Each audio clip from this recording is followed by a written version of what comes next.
In January 2020, a company called Zoom was worth $9 billion. 12 months later, it was worth more than $100 billion. During that same stretch of time, almost 15 million people died, directly or indirectly, because of a virus nobody could even see.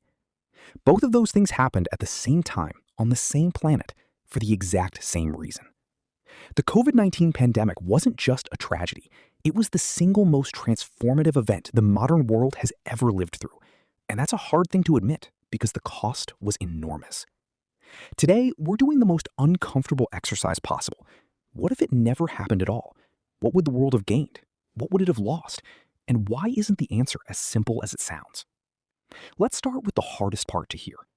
The World Health Organization estimates that between January 2020 and December 2021, excess mortality tied to the pandemic hit almost 15 million people, nearly 10 million more than the deaths officially attributed to COVID during that same window. That means the number you heard on the news, somewhere around 6.6 million by the end of 2022, was only a fraction of the real story. Excess mortality includes the indirect deaths, too. People who couldn't get treated for other conditions because hospitals were overwhelmed. Without the pandemic, those nearly 15 million people would, in theory, still be alive today.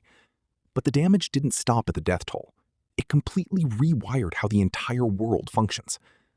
Historically, developing a brand new vaccine took somewhere between 10 and 15 years. With COVID, that entire process got compressed into less than 12 months.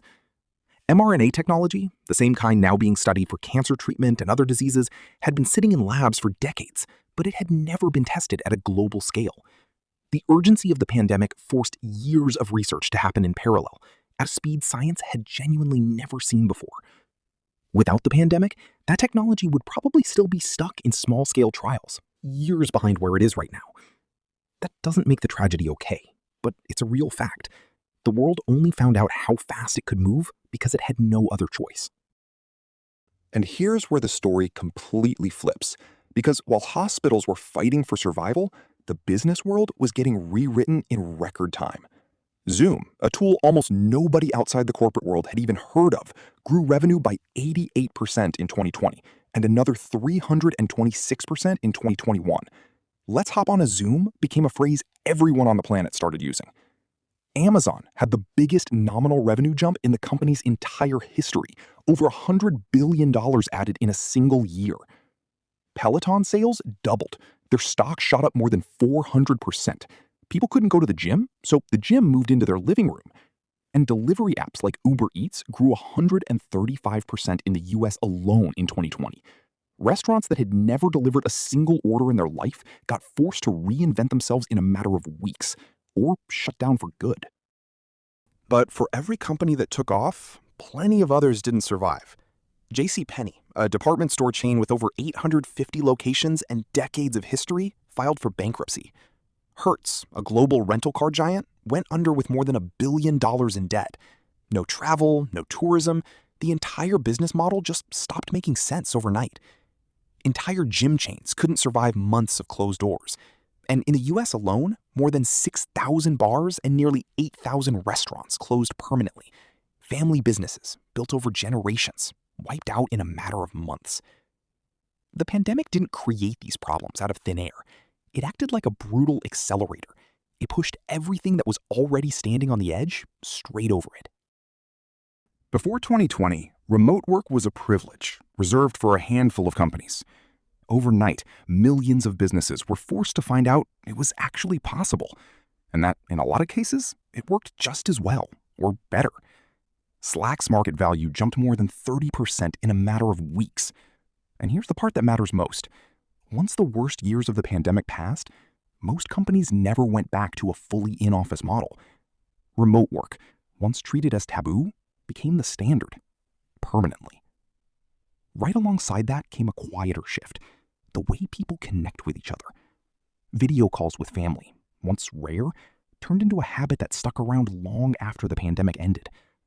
At the same time, years of isolation left a real mark of loneliness on millions of people, especially the youngest and oldest groups, the two that felt the absence of direct human contact the hardest.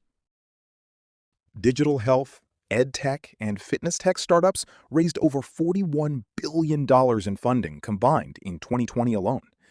Video doctor appointments, practically non-existent before, became completely normal. Remote learning went from being treated as a second-rate alternative to becoming the standard backbone of entire universities. Every single one of these shifts was already somewhere on the horizon. The pandemic just ripped years off the calendar and forced all of it to happen at once.